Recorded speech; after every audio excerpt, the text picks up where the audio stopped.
Bhagavate Vasudevaya. Vandeham Sri Guru Sri Juta Padakamalam.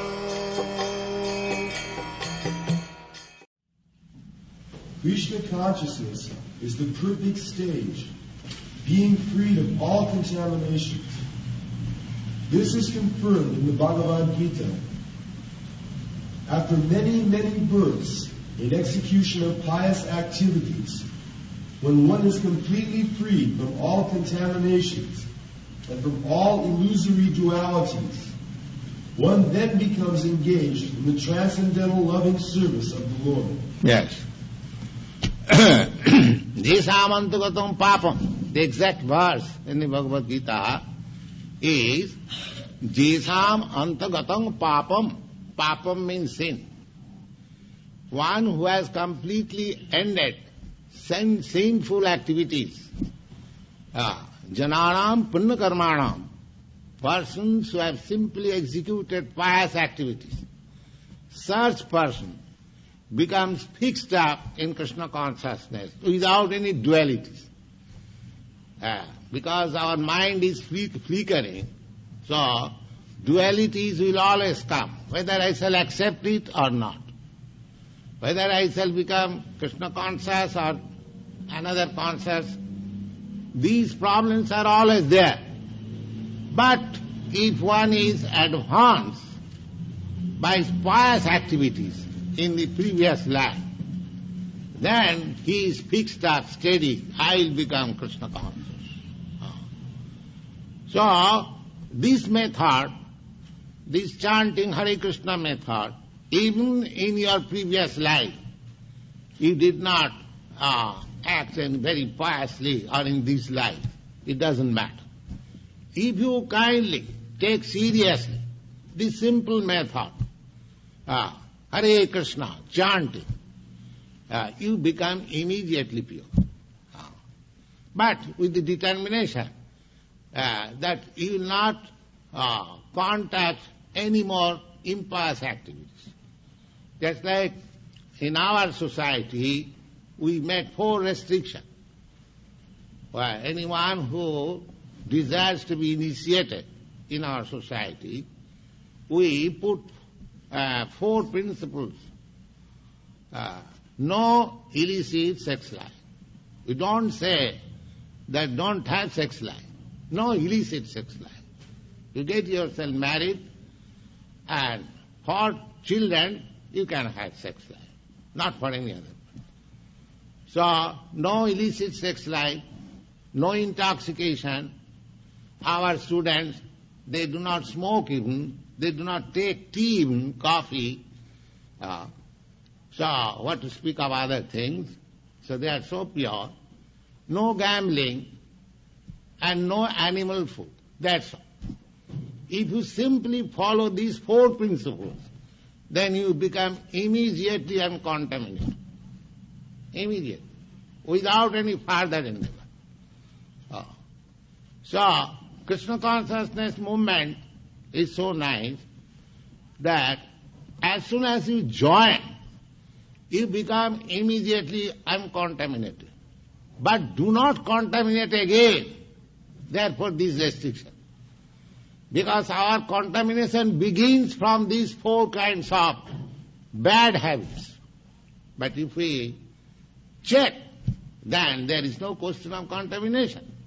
As soon as I take to Krishna consciousness, I become free. Now, if I become cautious not to accept these 4 principles, then I am free, I am continuing, uncontaminated. This is the process. But if you think that because Krishna consciousness makes me free, so let me indulge in all these 4 principles and I will get free after chanting. That is cheating. Or that will not be allowed. Once you are free, but don't do it again. But if you think, I shall do it and make myself free, Just like in some religious process it is said that you commit all kind of sins and go to the church and simply confess, you are free. So this doing and confessing is going on. But here, no. If you are freed, that's all right, but don't do it again. That is the purpose of confession. Confession, if you confess that I have done these sinful activities, so why should you do again?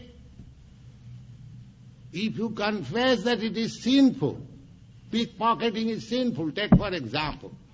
So by confessing you are free, then why shall you do it again?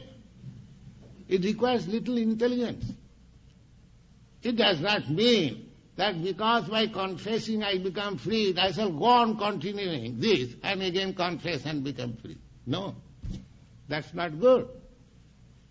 If it is not good, you have confessed that it is not good, then you should not do it again. That is the purpose. Not that you do it and confess, do it and confess, do it and confess. This business is not good. So, we should be careful, the Krishna consciousness movement, that these four principles, if you indulge in, unrestrict them, then you become contaminated. But if you take precaution in executing these four principles, we don't say that you don't have sex life. You have, but for this purpose, not for this purpose. Similarly, you eat, but you eat this way, not that way. So defend. Krishna also advised Arjuna to defend. So defend is also not prohibited, provided it is for right cause. So in this way, if we come to Krishna consciousness, immediately we become freed from all contamination, and if we take precaution of these four principles, then our life is pure. And if we can continue this pure life till the time of death, we are sure to be transformed to the kingdom of God. Gone. That is stated in Bhagavad Gita, you have already read. Takta dehang punarjanma naiti. By giving up this body, that person who is fully in Krishna consciousness, he does not come back again to take part in this material world. This yogi who is coming to a good family, to a righteous family, or a rich, aristocratic family, they are coming back. But if you are perfect Krishna consciousness, you are no more coming back. You are situated in the Goloka Vrindavan, in the spiritual sky. So we should try not to come back again. Because if I come back again, suppose I have got very nice chance, I have got birth in a very good family, in this family, but if I cannot utilize it properly, then again I go degrade myself to other sort of life. So why should we take this risk? Better complete Krishna consciousness in this life. It is very simple. It is not very difficult. Simply to keep yourself in thoughts of Krishna. That's all. It is very simple thing. Then you are assured of your next birth in the spiritual sky, in the kingdom of God, or in the Goloka Vrindavan. Yes.